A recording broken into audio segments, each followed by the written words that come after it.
Hi hello friends, അസ്സലാമു അലൈക്കും. Welcome back to my channel. എല്ലാവർക്കും സുഖമാണോ? ഞാനും സുഖമായിരിക്കുന്നു. ഇന്ന് ഞാൻ വന്നിട്ടുള്ളത് ബട്ടർ ചിക്കൻ്റെ റെസിപ്പിയുമായിട്ടാണ്. അപ്പോൾ നമുക്കതെങ്ങനെ ഉണ്ടാക്കുന്നതെന്ന് നോക്കാം. നല്ല അടിപൊളിയായിട്ടുള്ള നമ്മുടെ റെസ്റ്റോറൻറ്റിലൊക്കെ കിട്ടുന്ന അതേ ടേസ്റ്റിൽ ഉണ്ടാക്കുന്നത് എങ്ങനെയാണെന്ന് ഞാൻ കാണിക്കുന്നത്. അപ്പോൾ അതെങ്ങനെ ഉണ്ടാക്കുന്നതെന്ന് നോക്കാം. അതിനു മുമ്പായിട്ട് എൻ്റെ ചാനൽ ആദ്യമായി കാണുന്നവരാണെങ്കിൽ പ്ലീസ് ഒന്ന് സബ്സ്ക്രൈബ് ചെയ്ത് സപ്പോർട്ട് ചെയ്യണേ. തൊട്ടടുത്ത് കാണുന്ന ബെല്ലൈക്കനും കൂടെ ക്ലിക്ക് ചെയ്യും. ഇപ്പോൾ ഇതെങ്ങനെ ഉണ്ടാക്കുന്നത് നമുക്ക് നോക്കാം. അതിനായിട്ട് ഞാനിത് കഴുകി വൃത്തിയാക്കി വെച്ച ചിക്കനിലോട്ട് 1.5 table spoon Kashmiri chilli powder, 1 table spoon ഇഞ്ചി വെളുത്തുള്ളി പേസ്റ്റ്, 1/4 ടീസ്പൂൺ മഞ്ഞൾപ്പൊടി, ആവശ്യത്തിനുള്ള ഉപ്പ്, ഒരു ചെറുനാരങ്ങയുടെ നീരും പിഴിഞ്ഞ് നല്ലപോലെ മിക്സ് ചെയ്തെടുക്കുക. ഇതിപ്പോൾ ഞാൻ നല്ലപോലെ കൈകൊണ്ട് മിക്സ് ചെയ്തെടുത്തിട്ടുണ്ട്. ഇനി നമുക്കിത് ഒരു 10-15 മിനിറ്റ് നമുക്കിതൊന്ന് റെസ്റ്റ് ചെയ്യാൻ വെക്കാം. ഇനിയിപ്പോൾ ഞാൻ 15 മിനിറ്റ് കഴിഞ്ഞതിന് ശേഷമാണ് ഇത് ഓപ്പൺ ചെയ്യുന്നുള്ളത്. ഇനി നമുക്കിതൊന്ന് കൈകൊണ്ട് ഒന്നുകൂടെ മിക്സ് ചെയ്തെടുക്കാം. ശേഷം നമുക്കിതിനെ മൊത്തത്തിലായിട്ട് ഒന്ന് ഫ്രൈ ചെയ്തെടുക്കാം.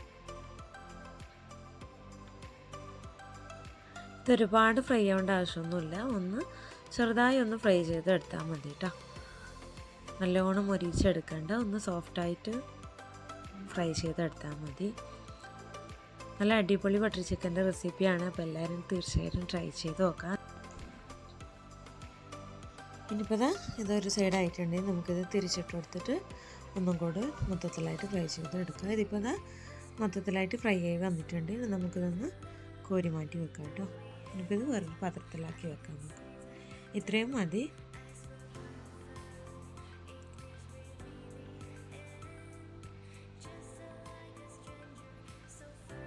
നമുക്കിത് സെയിം പാനിൽ തന്നെ നമുക്കിതിന് വേണ്ട മസാല തയ്യാറാക്കി എടുക്കാം.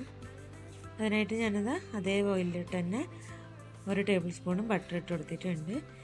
പിന്നെ അതിലേക്ക് നമ്മൾ കട്ട് ചെയ്ത് വെച്ച ഒണിയൻ ചേർത്ത് കൊടുക്കുക. 2 ഒണിയനാണ് ഞാൻ എടുത്തിട്ടുള്ളത്. 2 സവാള ചേർത്ത് കൊടുക്കുക. സവാള ഒന്ന് വാടി വന്നതിന് ശേഷം നമുക്കിതിലോട്ട് ഇഞ്ചി വെളുത്തുള്ളി പേസ്റ്റ് ചേർത്ത് കൊടുക്കുക. ഇപ്പോൾ അതിൻ്റെ പച്ചസ്മെല്ലൊക്കെ മാറിയതിന് ശേഷം നമുക്കിതിലോട്ട് തക്കാളി ആഡ് ചെയ്ത് കൊടുക്കാം. മീഡിയം സൈസിലുള്ള 3 തക്കാളിയാണ് ചേർത്തിട്ടുള്ളത്. 1 ടേബിൾ സ്പൂണ് ഇഞ്ചി വെളുത്തുള്ളി പേസ്റ്റ് ആട്ടോ. ഇനിയിപ്പോൾ ഇതൊന്ന് നമുക്കൊന്ന് വഴറ്റി കൊടുക്കാം. ഒരുപാട് വെന്തുടയേണ്ട ആവശ്യമൊന്നുമില്ല. നമ്മളിതിനിപ്പോൾ പേസ്റ്റ് ചെയ്ത് എടുക്കാനുള്ളതാണ്. അതുകൊണ്ട് ഒരുപാട് വെന്തുടയേണ്ട ആവശ്യമൊന്നുമില്ല. ഒന്ന് അതിൻ്റെ പച്ചസ്മെല്ല മാറുന്നത് വരെ നമുക്കൊന്ന് വഴറ്റി കൊടുക്കാം. ഇനിയിപ്പോൾ ഇതിന് വേണ്ട ആവശ്യത്തിലുള്ള ഉപ്പ് ചേർത്ത് കൊടുക്കാം.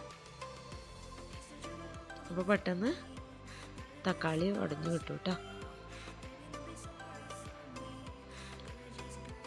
ഇനിയിപ്പോൾ ഇത് നല്ലപോലെ വഴറ്റി വന്നതിന് ശേഷം നമുക്കിതിലോട്ട് 1/2 ടീസ്പൂണ് മുളക് പൊടി, 1/4 ടീസ്പൂൺ മഞ്ഞൾപ്പൊടി, കുറച്ച് പെപ്പർ പൗഡർ, കുറച്ച് ഗരം മസാല പൗഡറും ചേർത്ത് കൊടുത്ത് നല്ലപോലെ ഇളക്കി കൊടുക്കാം കേട്ടോ.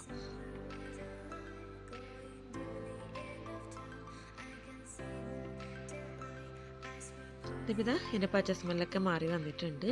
ഇനി നമുക്കിതിലോട്ട് കാഷ്യൂ ചേർത്ത് കൊടുക്കാം. കാഷ്യൂ എന്തായാലും ചേർത്ത് കൊടുക്കണം കേട്ടോ. ഇത് സ്കിപ്പ് ചെയ്യരുത്. കാഷ്യൂ ചേർത്ത് കൊടുത്തതിന് ശേഷം നമുക്കിതിലോട്ട് കുറച്ച് കസൂരി മേഥി, കുറച്ചെന്ന് പറഞ്ഞാൽ വളരെ കുറച്ച് മതി, ഒരു നുള്ള് കസൂരി മേഥിയും ചേർത്ത് നല്ലപോലെ ഒന്ന് മിക്സ് ചെയ്ത് കൊടുക്കുക. ഇനി നമുക്കിതിലേക്ക് കുറച്ച് വെള്ളം ഒഴിച്ച് ഒന്ന് നല്ലപോലെ തിളപ്പിച്ചെടുക്കാം കേട്ടോ. ചൂടുവെള്ളമാണെങ്കിലും പച്ചവെള്ളമാണെങ്കിലും കുഴപ്പമില്ല, ഏത് വെള്ളമാണെങ്കിലും കുഴപ്പമില്ല. ഇത് നല്ലപോലെ ഒന്ന് മിക്സ് ചെയ്ത് കൊടുക്കുക. ഇപ്പോൾ ഇത്രയും വെള്ളം ഞാൻ ഒഴിച്ചിട്ടുണ്ട്. 1.5 കപ്പ് വെള്ളം ചേർത്തിട്ടുണ്ട്. ഇനി ഇത് നല്ലപോലെ ഒന്ന് തിളച്ച് വന്നോട്ടെ. ഇതിപ്പോൾ നല്ലപോലെ തിളച്ച് വന്നിട്ടുണ്ട്. ഇനി നമുക്ക് ഗ്യാസ് ഓഫ് ചെയ്ത് ഇതിൻ്റെ ചൂട് മൊത്തത്തിൽ ആറാൻ വെക്കാം. മൊത്തത്തിൽ ചൂടാറിയതിന് ശേഷം നമുക്കിതൊന്ന് മിക്സിയിലിട്ട് ഒന്ന് ഇതുപോലെ പേസ്റ്റ് ചെയ്തെടുക്കാം. മിക്സിയിൽ അരച്ചിട്ട് നമുക്കിതൊന്ന് അരപ്പയിലൂടെ അരച്ചെടുക്കണം. അപ്പോൾ അതിൻ്റെ തരിതരികളൊക്കെ മാറിക്കിട്ടും കേട്ടോ. അത് അങ്ങനെ അരച്ചെടുത്തിട്ടുള്ള പേസ്റ്റാണ് കേട്ടോ ഇത്. അതുപോലെ അരച്ചെടുത്തിട്ടുള്ള പേസ്റ്റാണ് കേട്ടോ. ഇനി നമുക്ക് ഗ്യാസ് ഓൺ ചെയ്ത് വെച്ചിട്ട് ഇതൊന്ന് തിളപ്പിച്ചെടുക്കാം. അതിലേക്ക് 2 ടേബിൾ സ്പൂൺ ബട്ടർ ചേർത്ത് കൊടുക്കുക. 4 ടേബിൾ സ്പൂൺ ഫ്രഷ് ക്രീമും ചേർത്ത് നല്ലപോലെ മിക്സ് ചെയ്ത് കൊടുക്കുക. ശേഷം ഇതിന് നല്ലപോലെ ഒന്ന് തിളപ്പിച്ചെടുക്കാം കേട്ടോ. തിളച്ച് വന്നതിന് ശേഷം നമുക്ക് ചിക്കൻ ആഡ് ചെയ്ത് കൊടുക്കാം. ഇനിയിപ്പോൾ ഇതൊന്ന് നല്ലപോലെ തിളച്ച് വന്നോട്ടെ. ഇനിയിപ്പോൾ ഇതാ ഇത് നല്ലപോലെ തിളച്ച് വരുന്നുണ്ട്. നല്ല 2-3 മിനിറ്റ് നല്ല പോലെ തിളപ്പിക്കുക കേട്ടോ. തിളച്ചതിന് ശേഷം നമുക്ക് ചിക്കൻ ഇട്ട് കൊടുക്കാം കേട്ടോ. ഇനിയിപ്പോൾ ഇതാ ഇത്രയും മതി. ഇനി നമുക്കിതിലോട്ട് നേരത്തെ ഫ്രൈ ചെയ്ത് മാറ്റി വെച്ച ചിക്കൻ കൂടെ ആഡ് ചെയ്ത് കൊടുക്കുക. എന്നിട്ട് ഒന്ന് പതിയെ നല്ലപോലെ മിക്സ് ചെയ്ത് കൊടുക്കുക. മിക്സ് ചെയ്ത് നല്ല യോജിപ്പിച്ചതിന് ശേഷം അടച്ച് വെച്ച് ഒന്നുകൂടി തിളപ്പിച്ചെടുക്കാം കേട്ടോ. ഇതിപ്പോൾ ഇത് നല്ലപോലെ തിളച്ച് വന്നിട്ടുണ്ട്. അങ്ങനെ ഇത് നമ്മുടെ അടിപൊളിയായിട്ടുള്ള ബട്ടർ ചിക്കൻ റെഡി ആയിട്ടുണ്ട്. അവസാനം നമുക്ക് ഇതിലോട്ട് കുറച്ച് കസൂരി മെതിയും ചേർത്ത് ഗ്യാസ് ഓഫ് ചെയ്ത് കൊടുക്കാം കേട്ടോ. അപ്പോൾ എളുപ്പത്തിൽ നമുക്ക് വീട്ടിൽ തന്നെ ഉണ്ടാക്കിയെടുക്കാം ബട്ടർ ചിക്കൻ. അപ്പോൾ എല്ലാവരും തീർച്ചയായും ട്രൈ ചെയ്ത് നോക്കുക. നിങ്ങൾക്ക് എന്തായാലും ഇഷ്ടപ്പെടും. അപ്പോൾ ഇന്നത്തെ വിശേഷം ഇത്രയേ ഉള്ളൂ. വീഡിയോ നിങ്ങൾക്ക് എല്ലാവർക്കും ഇഷ്ടപ്പെട്ടു എന്ന് വിചാരിക്കുന്നു. വീഡിയോ ഇഷ്ടപ്പെട്ടാൽ ലൈക്ക് ചെയ്യാനും ഷെയർ ചെയ്യാനും മറക്കല്ലേ.